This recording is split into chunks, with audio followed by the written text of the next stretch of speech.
be very late with this. So welcome again to everybody. My name is Andre Marco. I'm the director of the European Roundtable on Climate Change and Sustainable Transition. I want to welcome everyone, those that are here, those that are coming, to the launch of the 2021 State of the EU ETS report. Now, I'm very happy to announce that we have now made it available. And also to say that, as always, this has been a cooperation effort between the European Roundtable together with Bloomberg, the Wegener Center, and EcoAct. So represented here by Stefan Schleicher, Jan Olsen, Emilie Alberola, also Jean-Yves Canet, and also driven largely by my colleague Domien van Genechten with support from Stefano Cabras. So very much a joint effort. This is the little machine that could. For those of you who don't know this is kind of started as a solo effort about 6 years ago, which in a moment of arrogance, I said that the Americans have the State of the Union, I have to have the State of the ETS. So I decided to create the State of the ETS, and I don't know, maybe it was a mediocre effort at that time. I don't remember, and it would be nice, but I remember I had a nice picture, and everybody was seized by the picture, and the rest is history. Because then I think at least I had the common sense to reach out to friends and family, and you know, some people have come and gone, but many, you know, have stayed. So the team has been quite stable, and we're very happy to have this team.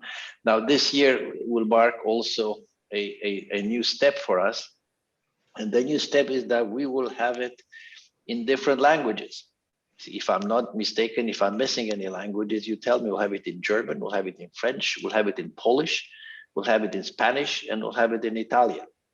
Now, I hope it will be a bestseller among all these countries, but nevertheless, we are making an effort. I think that while most people who are in this business do read English, I think that it's also good to make this available in different languages. We are European, we are in Brussels, and would like to do that.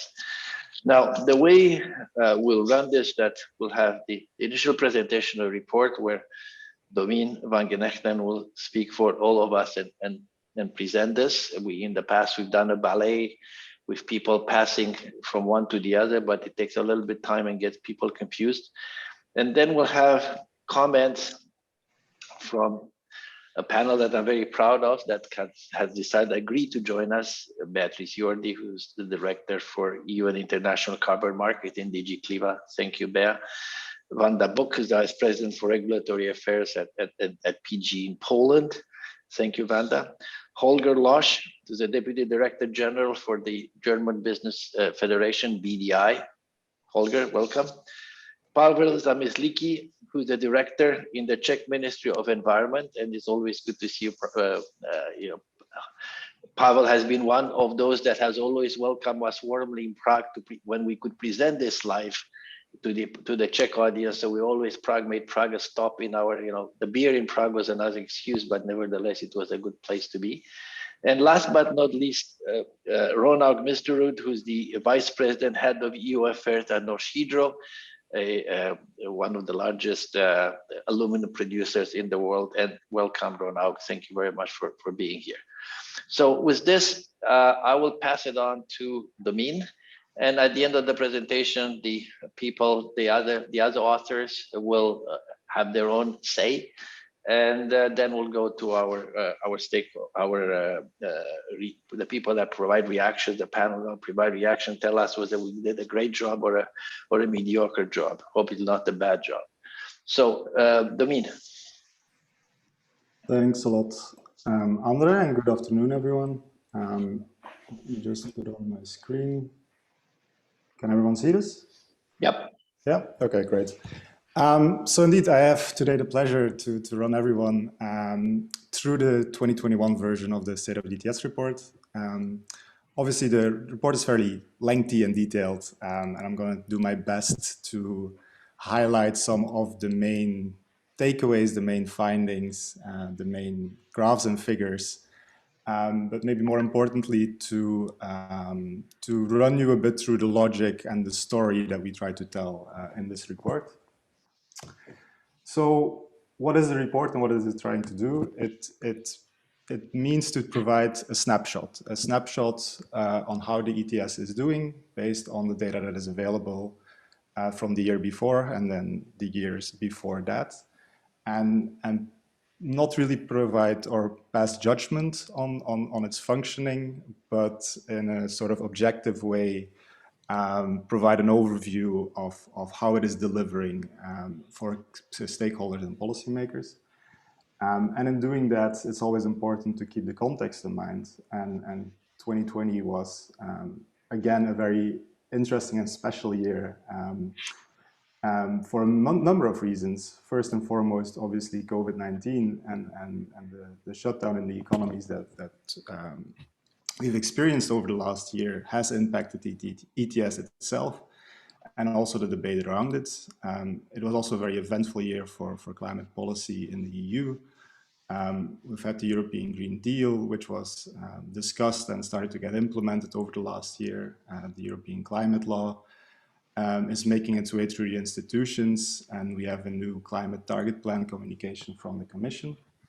And coming June, obviously, the Fit for 55 package will be presented, and one of the big questions around the ETS is how it will be treated in there and how it will be reviewed. Will it be an evolution or more of a revolution that will completely change the system as we know it? So what do we do in this report? So in short, we try to assess the ETS against three key deliveries. Firstly, being environmental delivery. It has clear targets. Are we reaching those targets, in short? Secondly is economic delivery, which is twofold. Firstly, we have an ETS because we want to achieve cost-efficient decarbonization and reach our goals in a cost-efficient way. And in order to do that, the ETS price signal has to drive down emissions. So we want to assess whether or not it is doing that.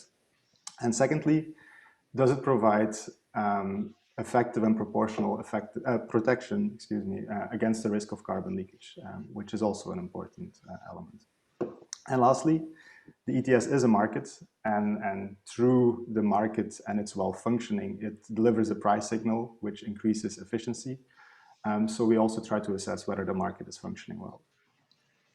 So I'll jump right into the environmental delivery part, which is always the highlights from all analysts right after the data gets published from last year. And likewise, we have our own estimates. For 2020, this is only for stationary installations, so excluding aviation.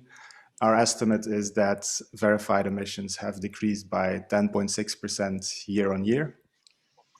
Which is a significant drop, the most significant drop since the 2008-9 financial crisis, and is in part to be explained, obviously, by the contraction in GDP that the EU has witnessed last year. So we're at the end of phase 3, so we can look back a little bit and give some concluding thoughts or some summarizing thoughts on what we've seen in the last 7 years. Well, firstly, verified emissions are currently estimated at a bit higher than minus 42% versus 2005, meaning that we have well overshot, in a way, the target for 2020. And maybe interesting to note is that since 2005, the ETS has reduced, or emissions covered by the ETS have been reduced by 1 gigaton. What we see over the last 7 years is that emissions have been dropping fast, even twice as fast as the cap, and that has resulted in what we can call a gap, which you can see on the right-hand side here, a gap between where emissions are and where the target is, and that gap has been increasing over the last few years, and now amounts to close to 450 megatons of CO2. So disaggregating this a little bit, who has been reducing their emissions most, in short? In 2020, we see, again, the power sector witnessing a reduction of almost 14%. But very interestingly, and in a way logically explainable by the drop in activity is industry that saw a year-on-year decrease in emissions of more than 7%, which is the largest drop in the last 7 years, and the most significant drop as well, because before this year, emissions remained largely flat. So looking a bit further into different industrial sectors, the pathway so far has been, I mean, obviously different for different sectors. We have sectors like cement, more involving process emissions, where we see more of a flat-lined emissions over the last 7 years, while other sectors did show some reductions in emissions. But especially the last year, if you look at the drop between 2019 and 2020, we see emission reductions of almost 12% for metals, a bit lower for sectors like cement and glass, which were in the range of 4.5% to 5.5%, but significant for all sectors. Obviously, absolute emissions is one indicator, but we're also very interested in carbon intensity, which is the emissions over the total amount of products that are being produced by these sectors. And as we highlight every year, it's very hard to make these carbon intensity assessment because it's hard to come by data. We have a proxy that we use, which is industrial emissions over activity level data based from Eurostat. And that indicates that we've had moderate carbon intensity improvements over the last 7 years.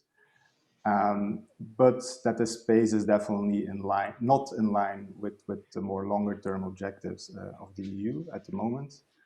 And in 2020, we see some weird jumps going up and down, and that tells us a little bit that 2020 should be treated as an anomaly due to large drops in output. So that's a little bit for phase 3. We've been reducing emissions quite fast in the ETS, and it's mainly carried by the power sector. So the phase 4 outlook, 2021 to 2030, one thing that is very important to note here is that the UK is leaving. So the UK is leaving, meaning the UK's installations are not covered anymore by the ETS. And subsequently in 2020, the Commission has readjusted the cap. So the cap has come down by almost 200 megatons. Why is that? It's because of the UK's emissions back, I believe, around 2005, 2008 in the national allocation plans. While the UK emissions in 2020 were only 110 megaton. So cap is coming down by 200, emissions by 110, so the market is becoming a bit more scarce. However, we see that emissions currently, here, the green line is EU 27 and EEA countries, is only more or less 70 megatons above the current 2030 targets. So in a way, we have almost achieved the current 2030 targets. So in a way, great news. But obviously, these targets are being revised under the European Green Deal, and we'll go a bit further into that later. So that's it for environmental delivery parts. Targets are being achieved, and we're well on track of reaching the current 2030 targets as well. Economic delivery is the next big delivery for the ETS. So as I said before, we're trying to assess whether or not the ETS is driving emission reductions, which is not an easy task. And we, as each year, try to focus on the power sector, because the power sector is the sector where we see the emissions actually reducing or mostly reducing. And in the power sector, the ETS is often seen as a potential driver for fuel switching. So fuel switching from coal-generated power to gas-generated power. And 2020 was a very good year for fuel switching. The EUA price was above most of the different thermal efficiency switching prices for most of the year, which indicates that this big drop in power emissions might have been caused in part by the EUA price. And if we, for example, look at Germany, which is still the country or the member state with most power generated by coal and the most potential for fuel switching, we definitely see evidence for this. Both lignite and coal dropped considerably year on year, and gas power production rose quite sharply as well. However, for the EU 28 as a whole, and this is based on the findings of Agora, Energiewende, and Ember, we see a slightly different picture, being that both power produced by gas and coal have been decreasing in 2020, which basically the fact that renewables are still increasing quite fast, and gas simultaneously in a way. So what do we see for power in summary? So power emissions have dropped by almost 45 or over 45% since 2005. And we see likewise a strong decrease in intensity as well of more than 40%. For 2020 specifically, our conclusion is that fuel switching has occurred and is continuing, but we also see a steady continuation of renewable penetration in the EU power mix, which is of course harder to attribute to the ETS price signal. But also COVID-19 resulted in a decrease in overall consumption, which also is one factor in why we see a drop in both coal and gas generated power. Next to the ETS being a driver, each year we also look at the carbon leakage impacts, which are twofold. You have the direct costs, which are costs faced by installations for compliance, having to buy their allowances on the markets, but obviously that is mitigated by the system of free allocation.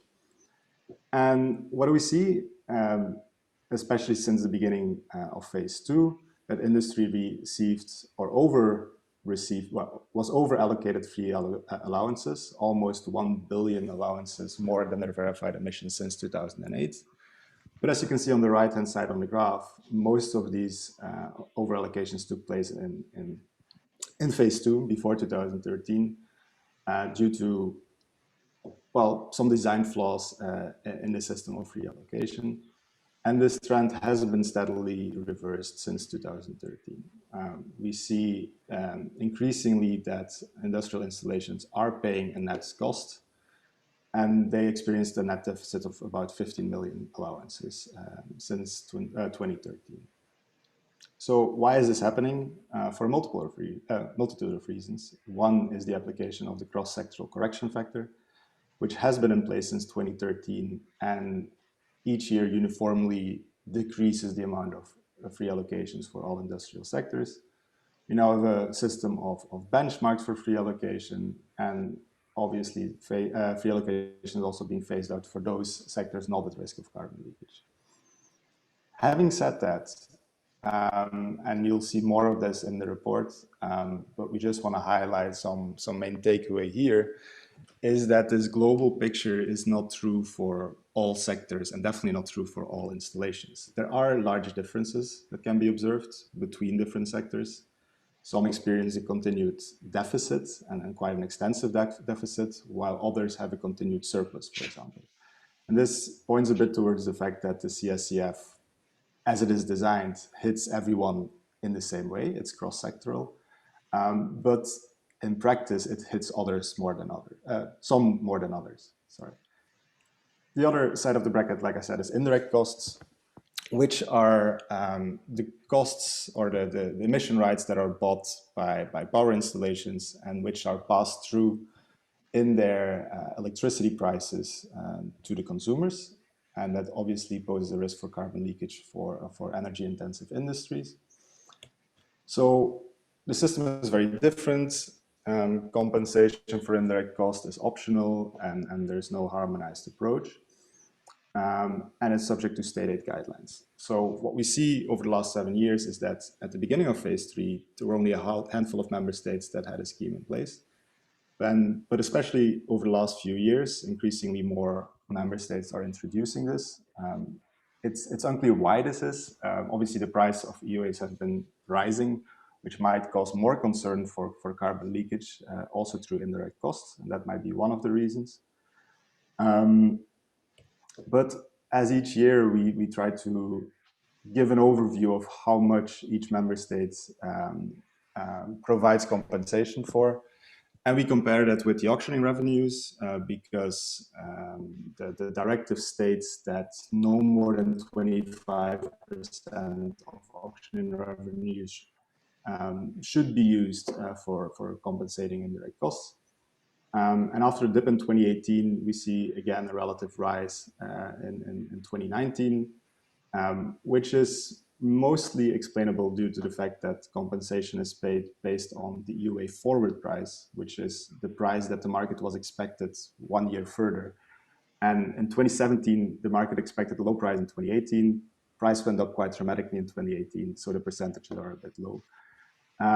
But it does tell you that compensation is rising as the EUA prices are rising, which is something to keep in mind as these sums are getting considerably high, but also the cost for electricity prices are also on the rise. Then going to the third part, which is market functioning. As each year, we have our market functioning tracker, which has 8 indicators which we track to see whether or not the market is stable, improving, or worsening. And overall, it's actually been a relatively stable year compared to last year, which is a little bit remarkable given the fact that we had COVID-19, we've had a lot of regulatory announcements over the future, about the future of the ETS. But all in all, the market remained fairly stable. There are 2 indicators that I want to jump into a bit further. The first one is traded volumes, which were up 22% year on year, despite lower emissions and higher fuel switching, which does indicate that the interest in the market is still quite high and participants are fairly active. A bit more of a worrying signal is the auction coverage ratio, which is the amount of bids, the amount of bids per EUAs offered by auctions. And we see that this cover ratio has been dropping over the last, throughout the whole phase 3, and has dipped beneath 2 in 2020. And this is something that should be monitored because it could allow some market participants to exercise market power or game auctions in the future. It's possible, we're not saying that this is happening right now, but the lower this coverage ratio drops, the more this risk is there, and that's something that should be monitored. Stepping away from the market functioning tracker and looking a bit at year-on-year supply-demand balance, which is important to track because it's an important indicator for the market stability reserve and its functioning. The Commission has their proxy for a surplus, which is called the TNAC, which is the total number of allowances in circulation. And since an all-time high in 2013 of over 2.1 billion, that has been decreasing steadily over time due to a number of interventions in the markets, being backloading, for example, what you see here in 2014 to 2016, which first postponed the auctioning of allowances and later put them in the MSR completely, and the MSR, which has started to work in 2019, and which also takes away from the auctioning volume and puts them in the market stability reserve. However, what we see in 2020 is that supply was again higher than demand, which is for the first time in, I think, throughout the whole phase almost.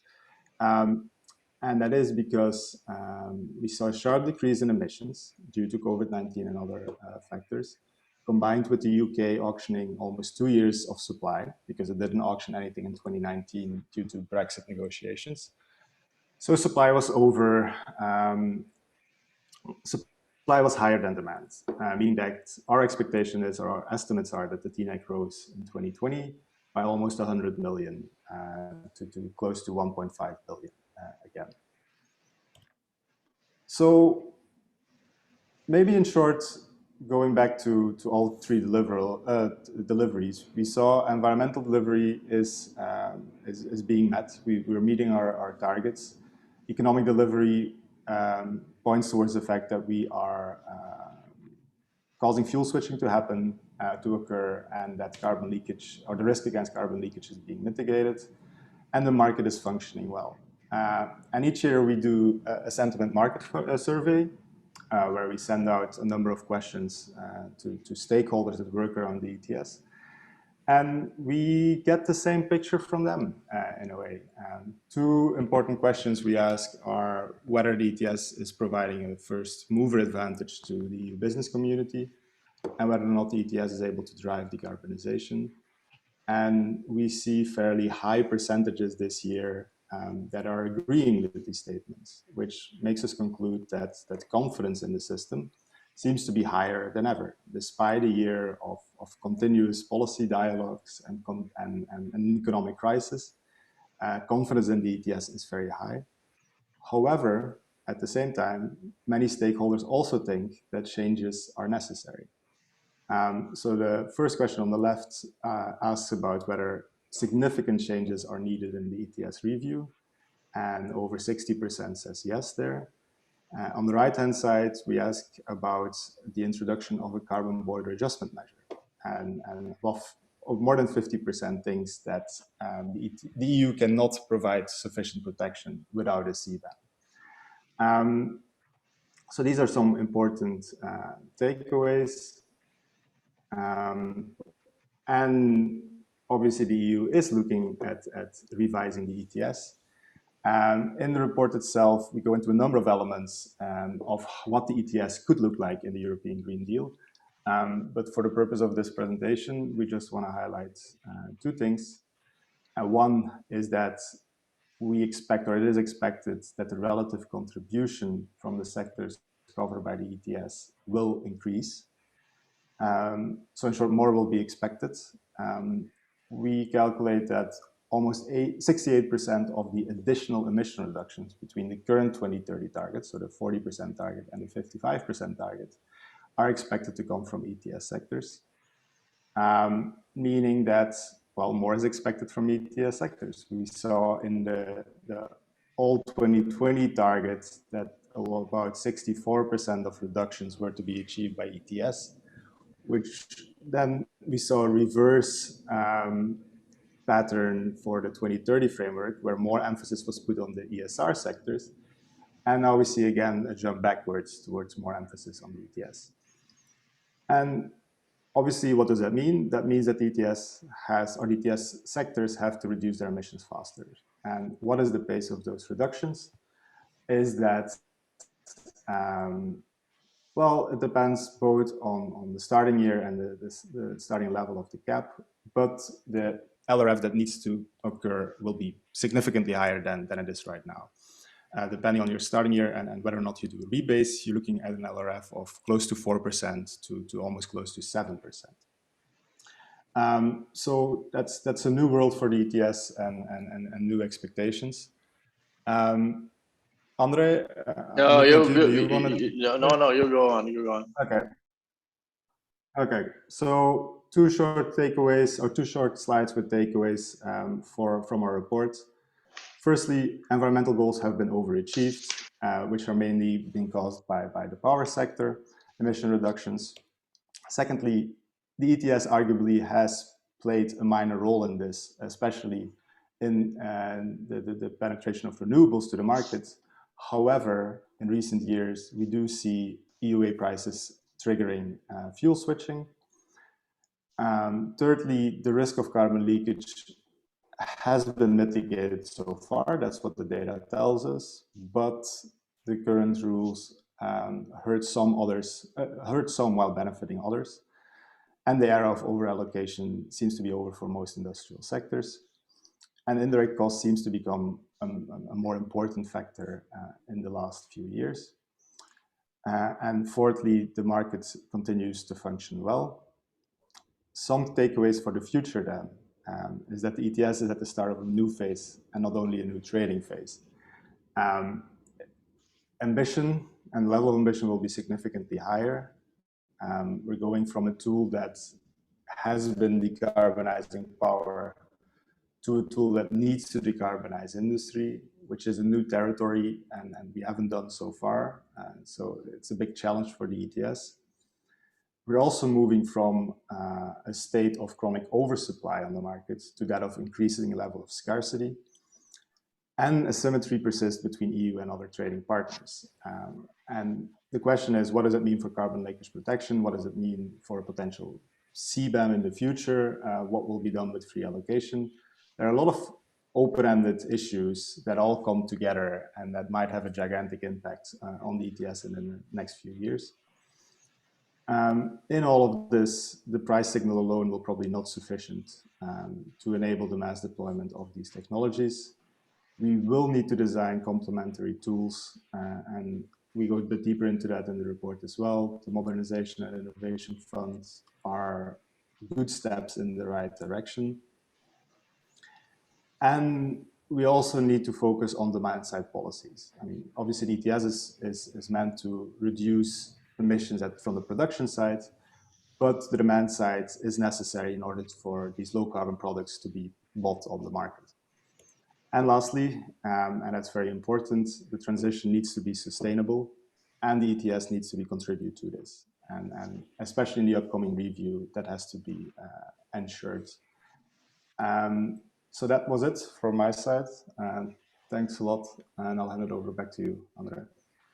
Yeah, thank you, Dominic. So what you have, I think that the state of the ETS is a state of mind. I don't know what you call the state of the ETS, but it really kind of at this moment we reflect upon where we are, and these are some of the conclusions that we reached. The conclusion that I take away is that we're moving in a new world, a world that we have struggled to get the ETS to the state where we're now, but at the same time we're entering the new world, one of increased impact, real life, real jobs. So I will ask my colleagues to comment quickly and add their own word. Jan, anything from your side? Did you want to add something? No, I think Domian covered most of it.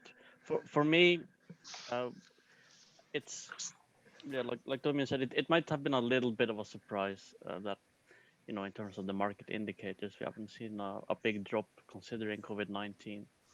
But that just kind of, for me, underlines the fact that in the long term, despite COVID, most people now are positive about the market. So we have positive market sentiment, and the whole COVID-19 situation is more of a dip than a long-term trend. So despite this kind of fall in emissions and maybe economic struggles from some participants, then we see that the market is staying strong. The only possibly exception to that is from the aviation sector, where we did have one cancelled auctions due to a lack of demand just after the price dropped in May or during that drop. I can't remember exactly when it was. So it is clear that the aviation sector has struggled quite a lot during 2020. So that was to be expected. But for me, yeah, Domian summed it up really well. So I don't have much else to add. Okay, thanks. Emily, à toi. Yes, thank you, Andre. It was just true.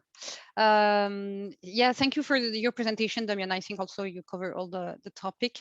From my point of view, I think 2020 year was an exceptional year for the UTS, because I think it's interesting to see that, of course, we have this COVID-19 period, but we've seen a newfound resilience of the UTS, as you underlined during the presentation, and it's underlined in the report, of course. And in spite of this economic crisis, the UTS recovered quite rapidly, and the trust in this UTS as a tool to decarbonize the EU is higher than ever. So I think it's interesting message from this 2020 year. And secondly, in 2020, the last year of the phase 3, we've seen also the benefits of this phase 3 regulatory adjustment and changes, the benefits in terms of prices, the first signal on the decarbonization. So I think it's very encouraging for the phase 3, during which the UTS, of course, should be also adjusted to fit for a 55 package and to decarbonize the power sector, but also, as you underlined this during the presentation, Domian, to decarbonize the industry. And this is the main challenge for the next decade. So thank you for this very great report. Stefan. Stefan, you're muted. I'm sure it's very interesting, but you're muted. Okay, there you go. For that. Just 2 points I wish to reiterate, and both refer to flexibility. I think we obtained lots of evidence that free allocations just would need more flexibility with respect to activity levels. And I think the second flexibility refers to the driver of the MSR, because I think the current setup with the TNUCs, has just a too long delay. That's my points. Okay. Thanks, Stefan. Jean-Yves, anything from your side? Shortly, I think that what Emilie has said is quite important. EU ETS has shown a strong resilience in this difficult period. And I think that for the future, we have some interest to understand what is the responsibility of this resilience. For sure, there is the anticipation of the future regulation that has been expressed by the Green Deal in Europe. You have also arrival of new actors, financial institutions, but also market stability reserve has probably play an important factor. And I think we have an interest to look at the responsibility of each of these in order to secure this resilience for the future. Because really it happened this year, it has not happened in other years. The fuel switch has been continuous now for 3 years, like in the first period. So this is a good signal. And I think that our reflection, our thinking in looking at this report was really more mature this year about the future of EU ETS. Each year we have looked at what should be the future.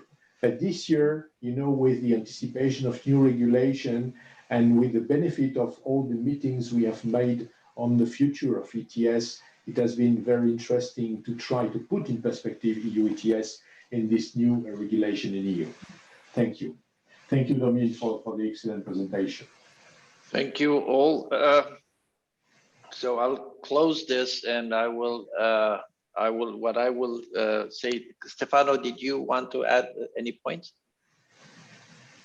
Maybe just a question for our panelists that they can address in their interventions. Is like, we know that the ETS review is not happening in a vacuum. So how do they see the interaction between the ETS and ETS review and the review of the other policies, climate policies, that I think would be interesting to exploit synergies and to avoid collapses or to avoid the carbon price signal to be muted by other policies that it happened in the past. Thank you. Thank you. So here we are. I think that the elephant in the room is not only all this thing that has been said, it is the change in climate sentiment, which is really been extraordinary over the last year. And nobody is better to tell us better than this, is starting with Bea Jordi. Bea? Thanks a lot, Andre. I hope, can you hear me well? Because I have some problems. No, we hear you well. Yeah. So first, congratulations for the report. I think it's excellent information, very good perspective from not only from a sentimental point of view, but from the environment, from the market, and from the economic perspective. Is an excellent analysis. This is what I can say. And you have been faster than us. We will have tonight a regulatory update with the aggregated numbers, that they are in the same ranges of what you have shown. And so, very useful report. This is my upfront comment. Then on the analysis, we share with you that ETS has shown a strong resilience, as Jean-Yves has also mentioned, has shown a strong resilience in COVID crisis, impressive reduction in the power sector, mild reduction in the industry. Also, we need to consider that we have a GDP, lower GDP last year in Europe of around 7%. So it has been a credible signal. Since I'm in this post of director of ETS, I've seen prices from 5 euros to 44 euros.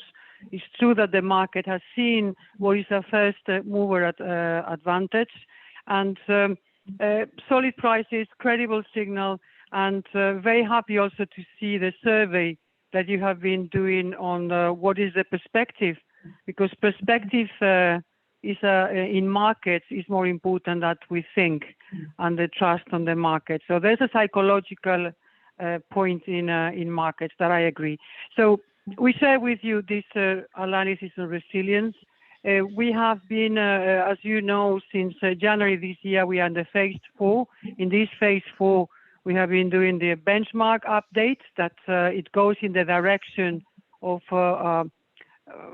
that the free allocations are more in line of with the emissions, with the reality of the emissions, adjusting also to flexible production levels that it reflects the reality of the industry, and other more what we call the secondary legislation that allows to have an orderly implementation of phase 4.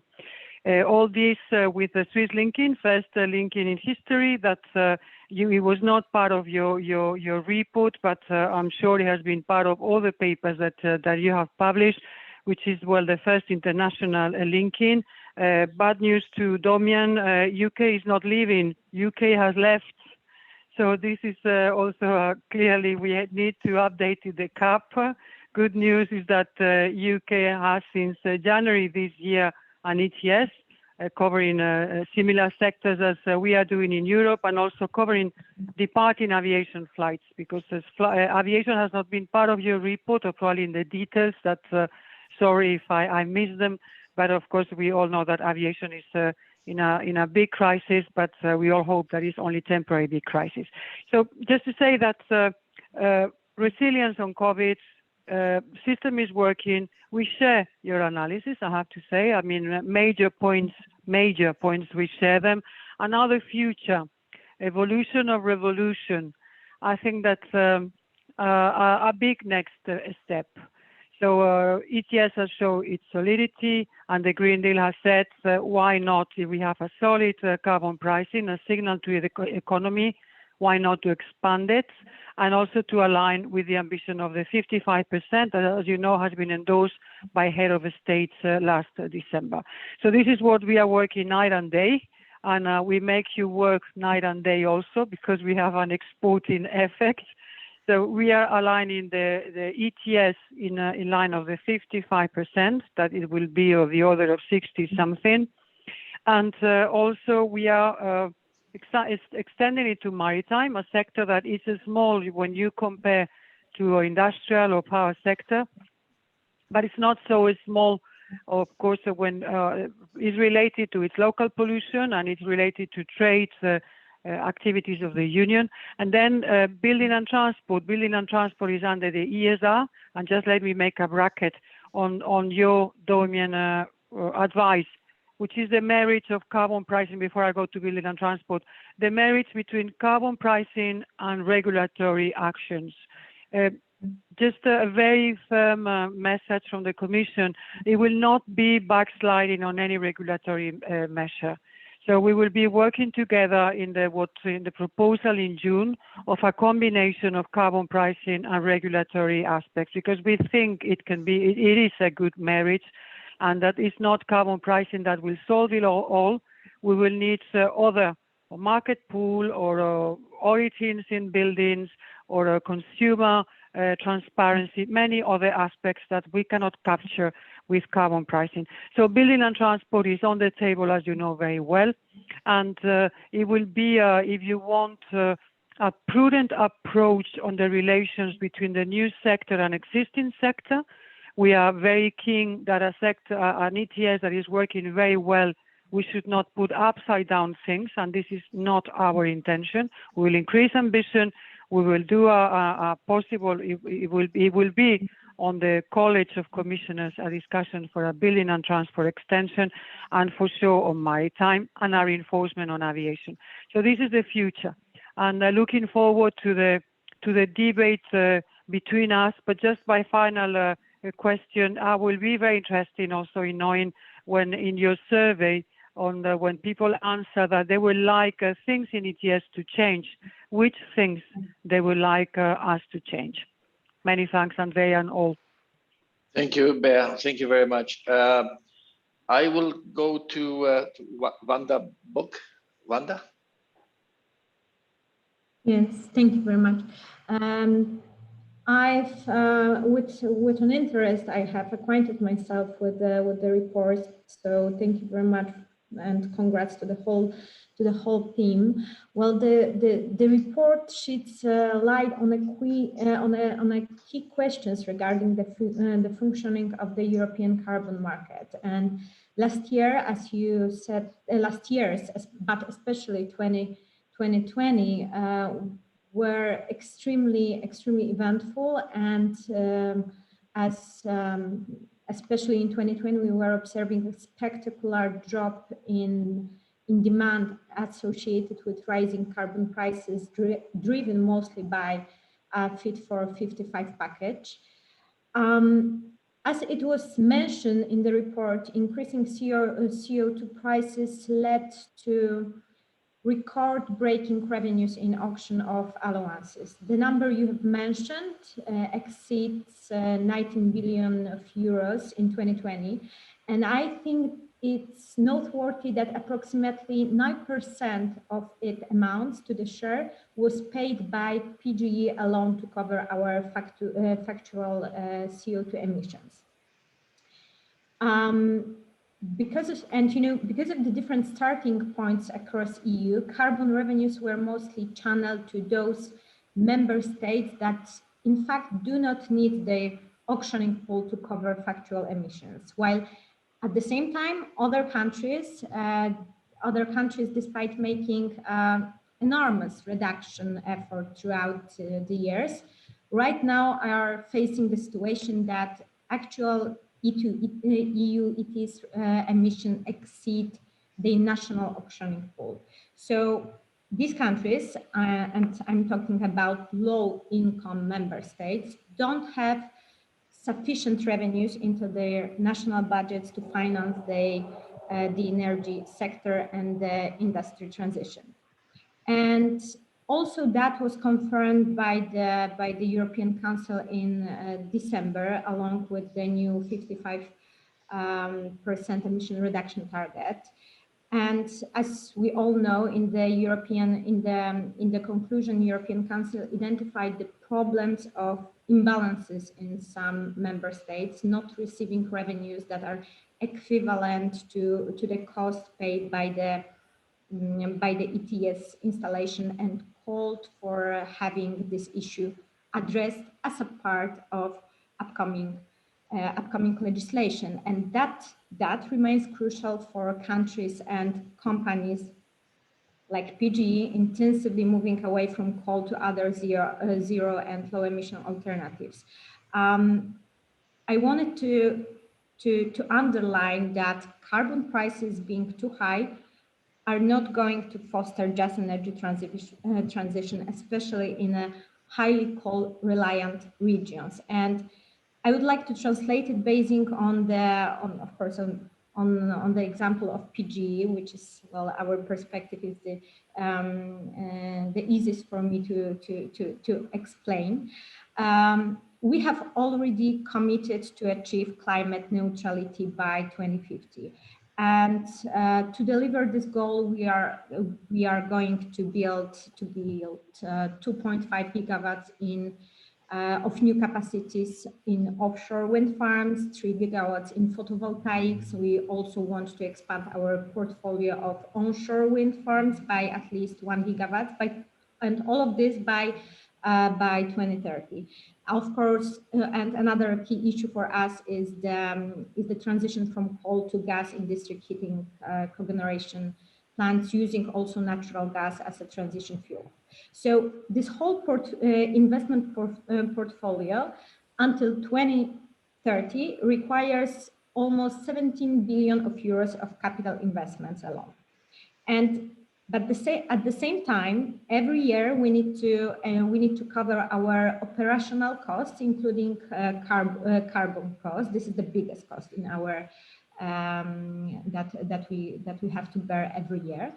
Last year, for example, we have to spend about 1.8 billion of euros on EU ETS allowances. That translated directly to limiting our capabilities for new sustainable and green investments, as we have to cover the carbon cost in the first place. So, of course, but we still cannot simply shut down our conventional plants due to the security of supply reasons. And at the same time, we cannot commit to conduct more green investments just because CO2 prices rise above 44 euro per ton. This is like something like, it will become something like flogging a dead horse, because currently increasing CO2 prices will not speed up our green investments agenda. Moreover, medium-term forecast presented in the report shows that prices may exceed 100 euro per ton by 2030, and that's going to be a killer for companies like ours, for example. We think that the best solution in this situation is to address all market imbalances caused by the EU ETS is simply transferring more allowances, for example, via modernization fund, to those member states in the biggest need of new investments. And last year we have done some calculation for the Polish economy. I already in the past I already provide this number I think in our previous discussion. In our calculation, we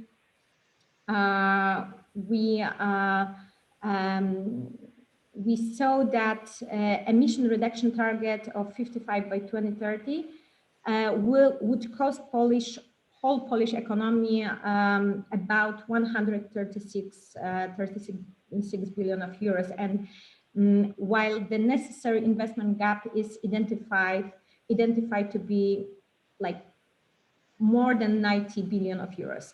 It's not going to be much easier with the Resilience and Recovery Fund, with ERDF, with Cohesion Fund, and even Just Transition Fund, because they are not only dedicated. Well, they are primarily dedicated for other sectors of the economy, also facing significant investment challenge. So that's why we called on the Commission with our colleagues from other countries to implement the European conclusion and to increase the modernization fund. We would like to invite the Commission to look a little bit closer at using the allowances dedicated to MSR to guarantee the larger volume of modernization fund. Does not result in lower allocation for other member states. And two last things I would like to mention when it comes to extending the EU ETS scope by adding transport and buildings, as it was stated in the report.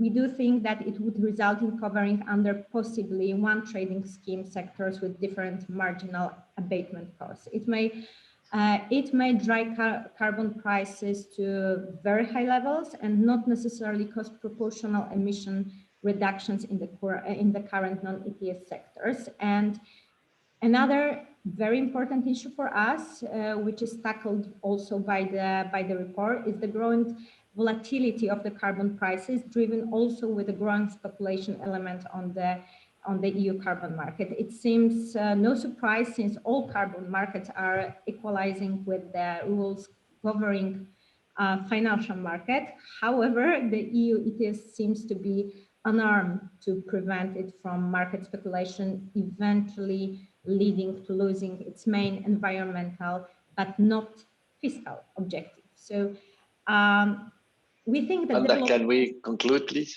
Yes, I'm just concluding. One last sentence. We just think that developing and maintaining this kind of safeguard measure is a key for having broad social acceptance across the EU towards forthcoming policy changes. So I will stop here, and I think I will wait for Q&A and let the floor to others. Thank you, Wanda. Yeah. Holger? Here I am. Yes, thank you, Andre. And first of all, thank you for this very good and comprehensive report. And coming to your mail from before the meeting, thank you for Domian for the marvelous work you did over all these years, and good luck for the future. Yeah, just a few remarks from industry perspective, German industry perspective, I have to be honest with that. Perhaps two general remarks. First of all, we all know that this transformation will require an unprecedented scale of investments in the coming years. And it's probably fair to say that CO2 pricing alone will not be able to mobilize those incentives we need to get those new production technologies and consumer products and consumer behavior, to be honest, in place as fast as we need. And therefore, we need a good mix of instruments and new and improved incentive systems to ensure that we get those CO2-free technologies up to scale and operational mature. A second thing, of course, we have to take into consideration that international competition has become more aggressive recent years, and obviously is going to be more aggressive in the years to come. And so we have a growth in non-European capacity, and we have see some shore of some loss of market share in many sectors.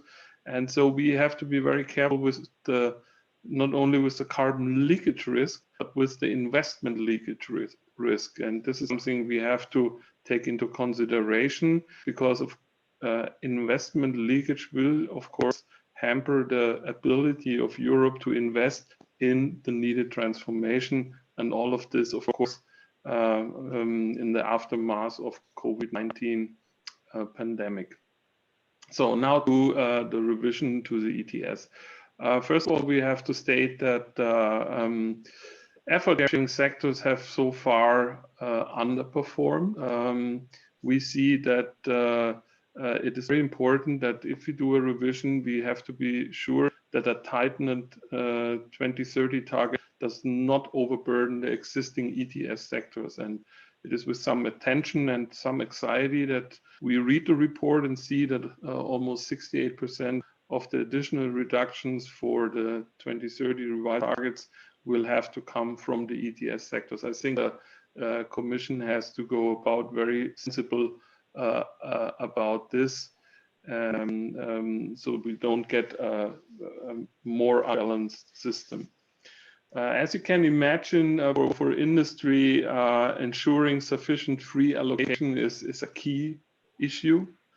We need reliable, as I already pointed out, leak protection, and so we need to preserve our competitiveness. And therefore, for us, it's very urgent that we can avoid the cross-sector correction factor when the cap falls. And so we need, well, we think that the energy sector the power sector is going to leave some room for increasing the share of free allocation and therefore avoid the cross-sectoral correction factor. And this would reduce the risk of losing competitiveness. So I think the Commission has to look into this because we have a lot of companies who have just now started to go into transformation. And this takes, of course, a lot of investment and a lot of power, and it would not be good if it would be they would be stopped there by having less free allocation. As we all know, the ETS is not in general a revenue generation system, and therefore we agree with what the report is assessing, that directly financing carbon technologies through recycling EU ETS revenues will be more significant in the coming years. But of course, we see that there will be some sources of funding needed to get all of these investments done. We could very well imagine that the proceeds flow into the Innovation Fund. We see that the Innovation Fund is very sought after. And of course, when we increase the climate ambition for 2030, there will be more financial resources needed to get enough large-scale development of all of these necessary technologies in the ETS sectors and especially in industry. And increasing the Innovation Fund within the ETS could cover part of these needs. Regardless of that, we sure see that there will be additional sources of funding needed. Then the ever-present question, should we integrate all sectors in the ETS? It might not surprise anybody that we believe that for the time being, ETS and the effort sharing systems should not be merged. We still see an unsolved problem of very different marginal abatement costs in the different sectors. I don't have to read the numbers, so buildings and traffic are very high, and the ETS is still very low. So we think that you could think in the direction of different or separate trading systems or other systems, as the Germans tried with a national emission trade scheme. So we we are warning our government and the EU Commission to be too easy about this and to think it should all be in one system. In the long term, we are very convinced that we need a comprehensive European system, which can include the building sector and the ETS and the mobility sector as well in one system. But I think there have to be some homework has to be done there. One small thing, we have the problem in Germany that we have a lot of small companies which carry out ETS activities. Annex 1 of the ETS directive, they are now hit by this the German system of CO2 pricing, and so we could envision to lower this threshold and perhaps find a more simplified procedure to get these companies into the ETS. Most of them are small and medium-sized enterprises, and so we need simplified procedures. Otherwise, they would be overwhelmed by the bureaucracy necessary. Well, I will skip the market stability reserve. We see that, just one word, MSR should not be used to artificially drive the CO2 price. I think that's very important because carbon leakage and other things. Offsets and reduction credits, we still strongly support the utilization of the Article 6 of the Paris Agreement. I think this should be made compliant with the EU ETS. On the other hand, being politically realistic, we don't see a large chance for this to happen in this year. So for the long term, we should not rule out, or we should not lose track of the target to get an internalization of the EU ETS, having it being linked to other markets. This should be important. Last remarks on EU ETS under the European Green Deal. I think it's of course, a center stone of European climate policy. On the other hand, we see that we are talking about an all-out, everything, touching everything, complex of issues, and therefore I think we should be never lose sight of the overall magnitude of issues we have to follow. We have to look at circular economy action plan, which is a very important issue. We have to look at negative emissions technologies, which should play a major role in the decades to come. And of course, we shall not lose track of getting to a more globally comparable level of ambition, because this is probably the most efficient way of getting climate neutrality done. So thank you again for this great report. I will read it probably at bedtime in full, but it's very, very helpful. Thank you. It makes great bedtime reading, Holger. Let me assure you that. Have Pavel and Rona. Pavel first, please. Thank you very much, Andre. Hopefully you can hear me. I can hear you. Thank you. As always, I'm very happy to participate in your events because they are very interesting, similarly like your reports. It's not the first ETS report I got, so I'm happy to have them all in line, so it's possible to compare. The first, my observation is that it's good that the ETS is seen as a stable and mature market by many participants after more than 15 years of development, what is surely very positive.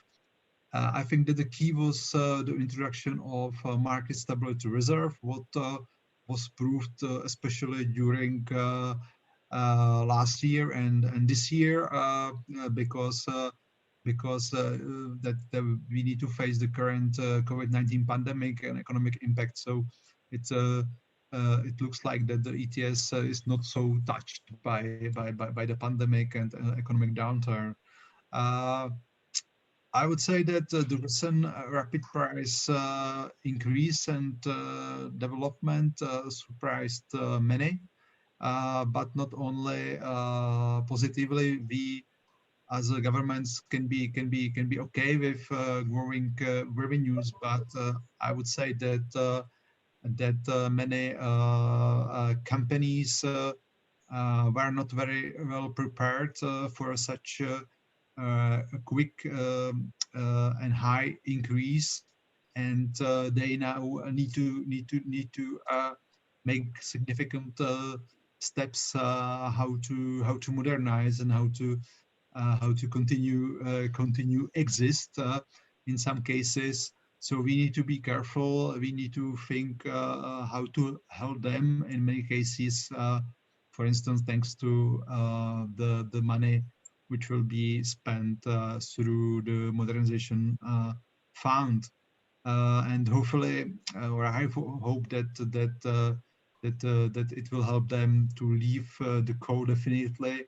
I have some doubts. So there are some debates about taxonomy, for instance, if the taxonomy allows some of them to switch from coal to gas, because yeah, it's many different topics on the table, and they are all important. But we now discuss, for instance, if gas could be assessed as transitional fuel, and is as well something what is important to take into account once we discuss the ETS energy installations.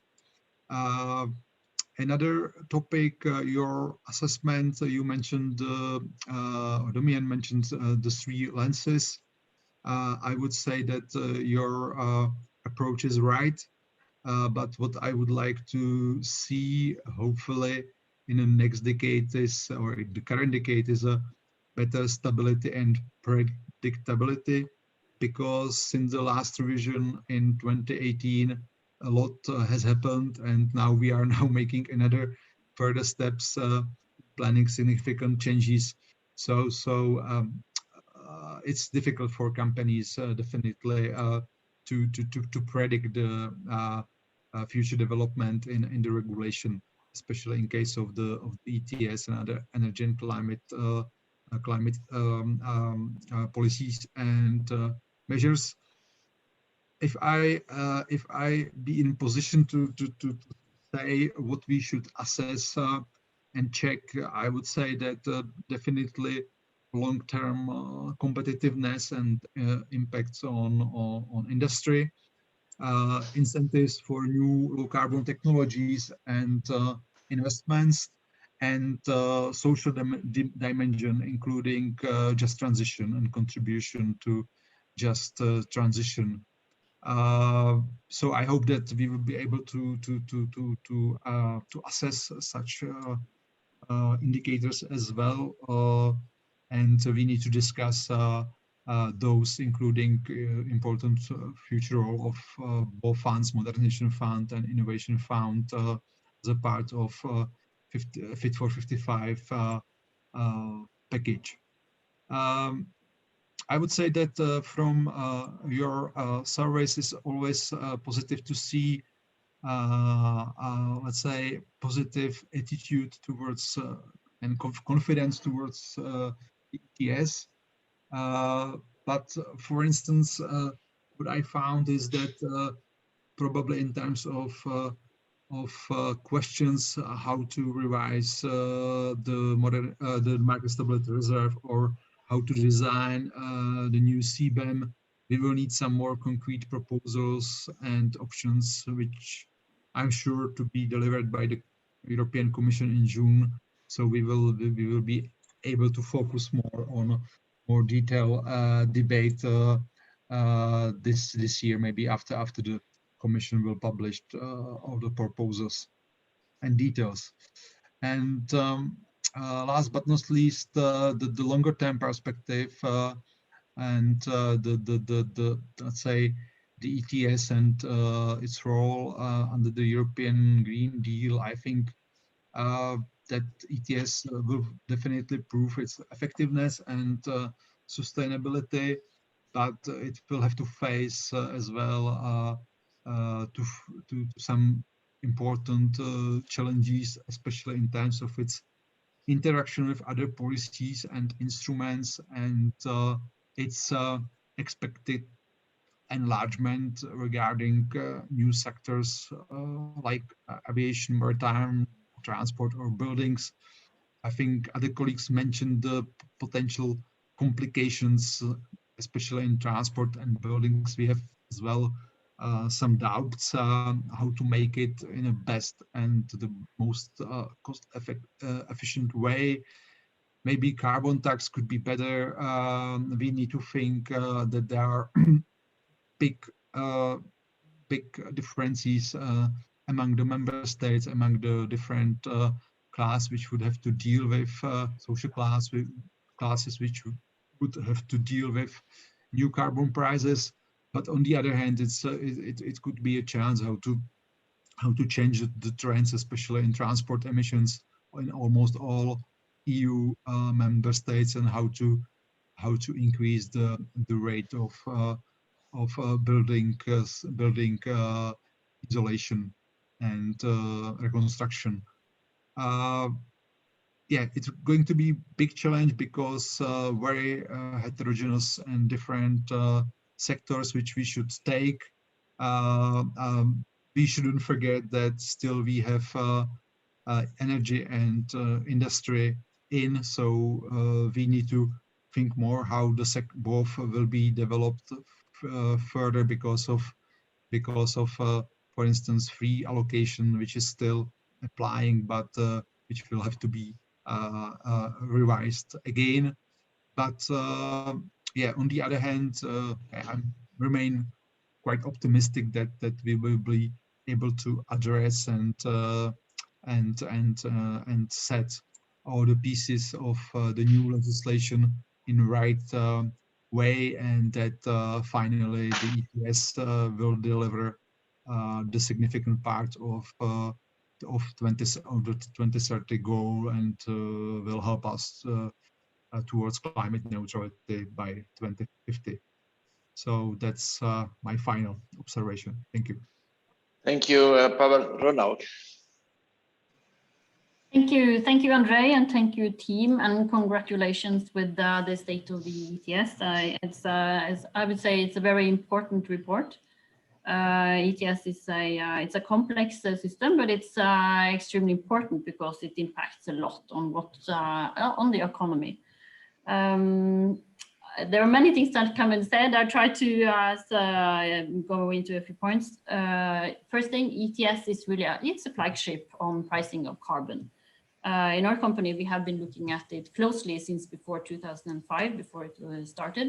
And it has been an essential part of all our investment analysis and impacted really on our investments. And definitely part of that has been the carbon leakage measures, extremely important. The indirect compensation, it was mentioned in the report that there is an increasing numbers of countries, and I think that is a result of the importance of that measure.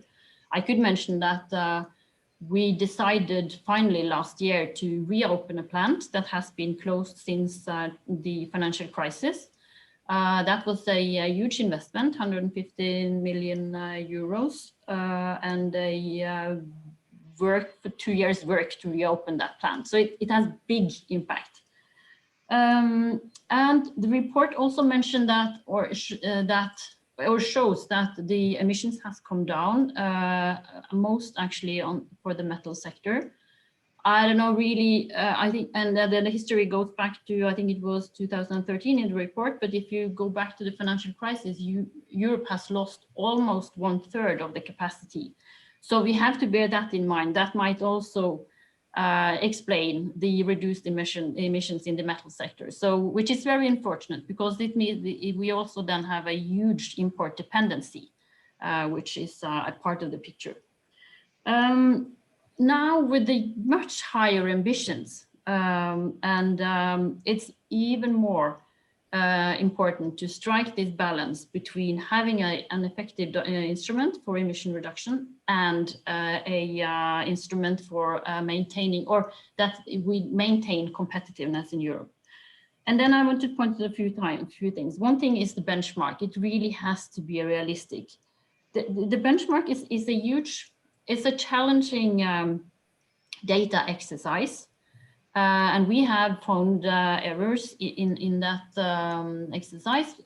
Fortunately, it has been possible to at least fix some of it.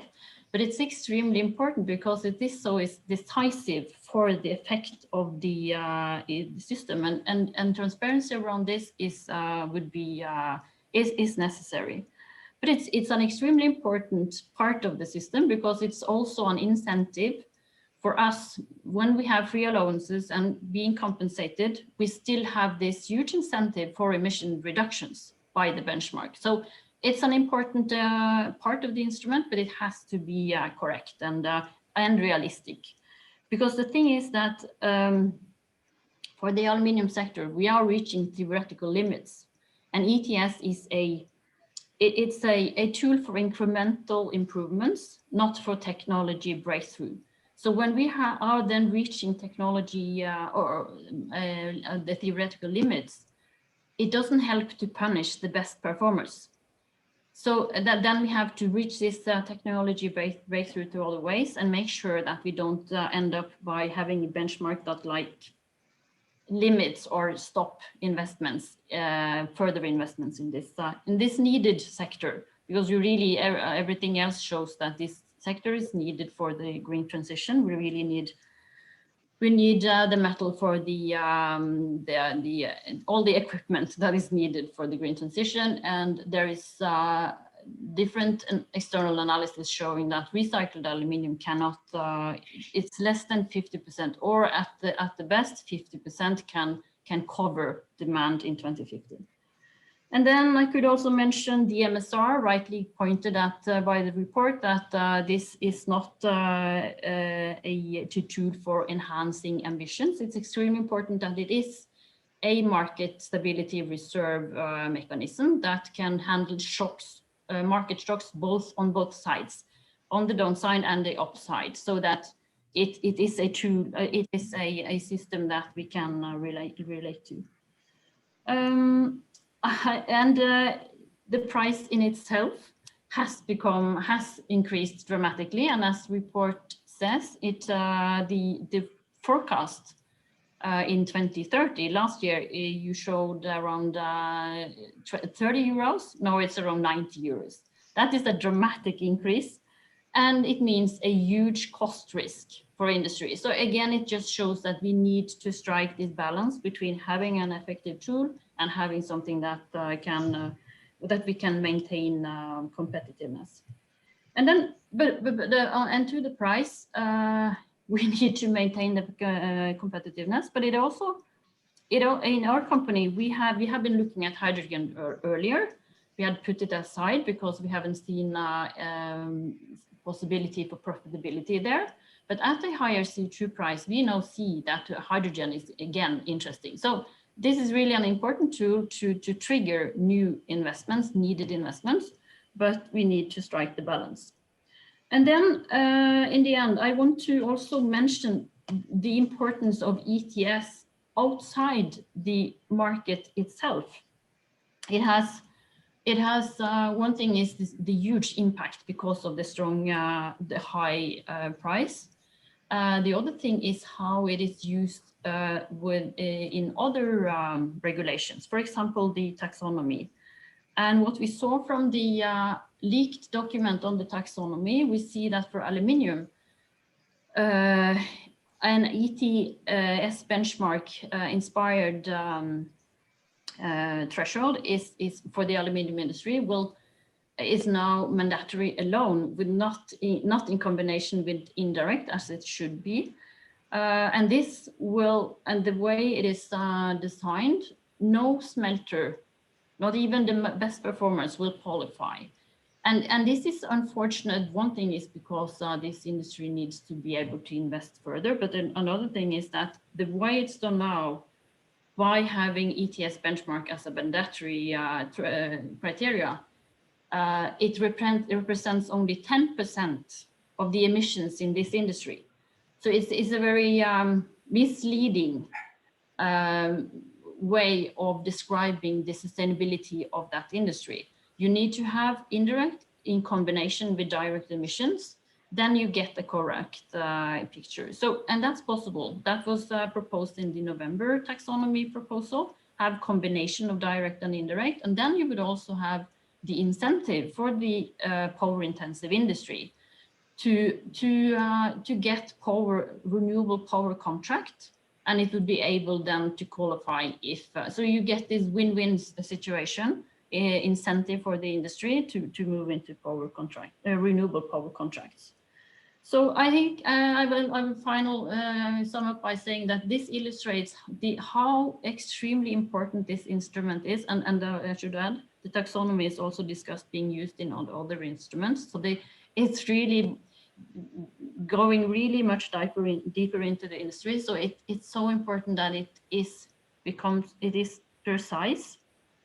And the report also illustrates very well the difference among sectors that we need to remember. Aluminium has been under-allocated while others has been over-allocated. And with the cross-sectional correction factor, it has been even worse than for aluminium. So these big differences, we need to make sure that does not undermine a needed sector.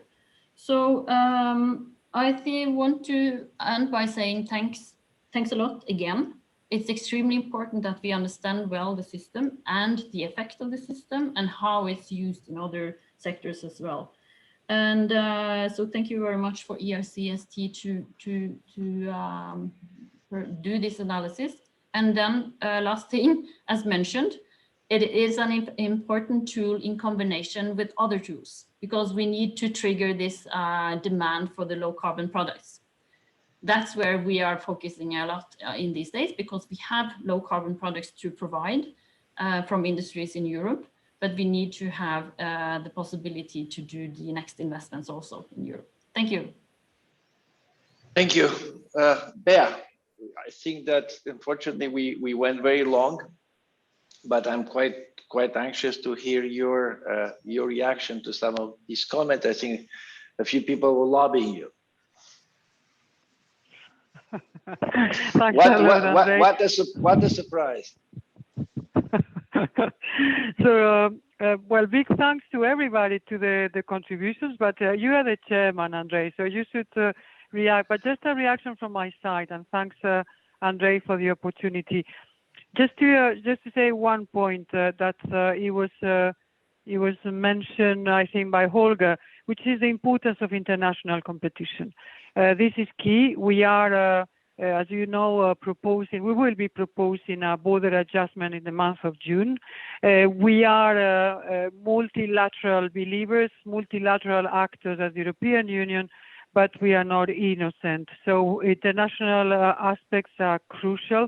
And I'm sure the CBAM proposal will not please everybody, as is normal in whatever policy proposal, but I think that it is a very positive step in itself. Then the second point, the benchmark exercise. Just to say, there are exercises that are difficult, and it's difficult to see who are the best in class in a thousand of installations, managing 7 million data. And but I can say that transparency, we have more than expert meeting, official expert meeting, and more than 50 meetings with European associations. So I think that we have done an enormous effort in open doors. I have to say that in the past, there were some intransparency, but not from the Commission side, if I could be a nasty one. But the benchmark, we try to do it as much as open as we can. Of course, there are confidentiality data, but I have to say that we have a philosophy of open doors. We will keep that, and we would like to publish more information at the end of May on benchmark. A third point is revenues. ETS has not been designed as a cash machine, but it's clear that we have the order of 16 billion last year. So it is that order range of magnitude, and it's member states how intelligent they invest that money in this transition. The last 2 points. We are under a green transformation. And especially for Vanda. I understand that the Polish situation, for historical reasons, security of supply is not easy, but I can say that the green transformation is not parole, as the Italians say, it's a real one. So if I will be in a business strategic chair, I will really consider the advantages of joining that. And also, if I could say, it was born the Green Deal as a green transformation, and it has become a recovery transformation after COVID, which I'm very proud that we all agree. And when I say we, is also, of course, the Council and Parliament. And last point, and you are absolutely right, Vanda and many more, we need a social fairness. Without that social fairness, we will not make that green transformation. Which mechanisms, how we will put them, what is the volume, how it is part of the member state subsidiarity, and how citizens and workers adapt to that, and what instruments we put on the table. This is a more complex answer, but for sure the social fairness will be part of the package. Thank you very much. Bea, let me come back to you for a moment, and I'm sorry to kind of ask you directly this, but my conclusion of this is that yes, I mean it's been very resilient, very pleasantly surprised. I mean, some of us have worked for a long time for this thing, so we're happy to see it so resilient.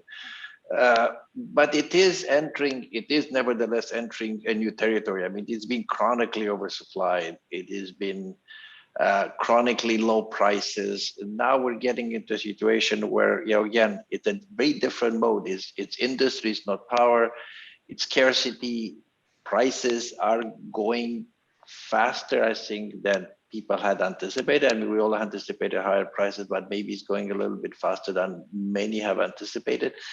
Will this play any role in the package that we will see in this kind of view is going to play any role in the package that we will see in June? Is this part of your thinking, or is it going to be fairly steep changes, or is relatively evolutionary? Just a reaction. I think that the mechanism of the mechanisms of the ETS, we will not present a revolution. It is working. So it was working, and many of you have been waiting for these solid price signals and appropriate benchmarks, MSR, and market oversight, so strong financial control on the market. So it will not be the time now to put the system upside down. So we are not going to put upside down the ETS. What it will be on the table is more ambitious, in line with the 55%, and it will be an expansion. If there are some things that we will consider, and as you know very well, we will be doing the review and the analysis of how the MSR has been working. This will be part of that. But it will not be an upside down for the system. It will not be the very wise to do a revolution on the instrument itself. I think the revolution, if I may say, is the Green Deal, is the decarbonization, and we will need to align with this direction. Are you folks willing to stay for another 5 minutes, or you're all running to another Zoom?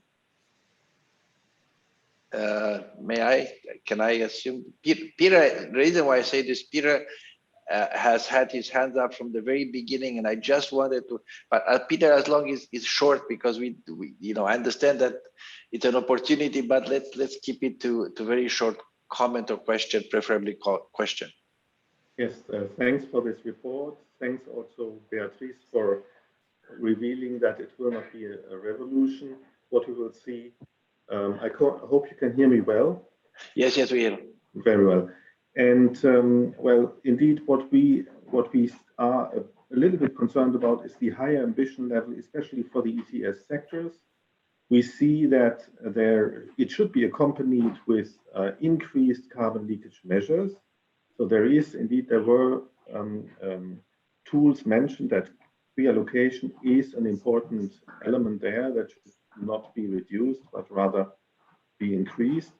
Because in the end, what we all want to see is not a result where the operation was successful of the ETS review, but the patient is dead. Thank you. Okay.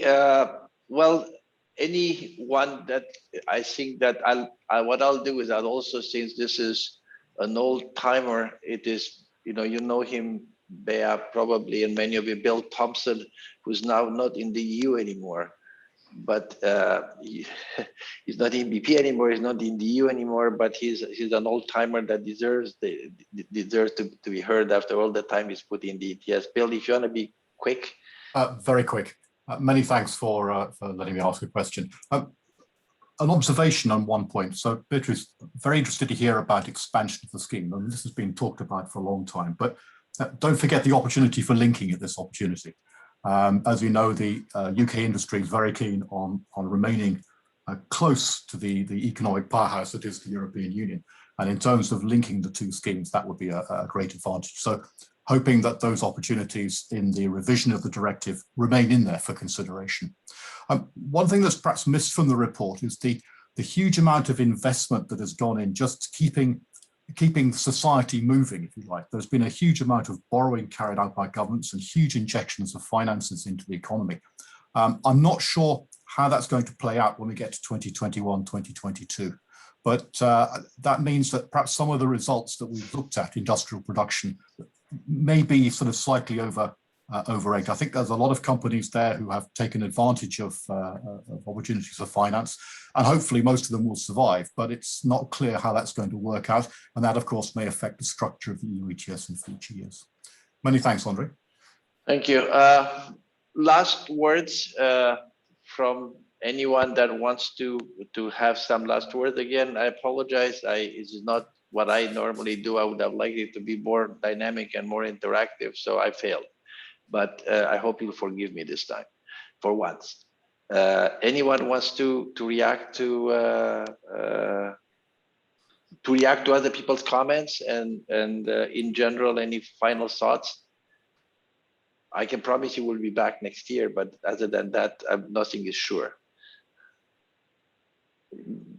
Anyone wants to? No, I don't see any dramatic hands up. Bear, did you anything from your side anymore? Pavel, anyone?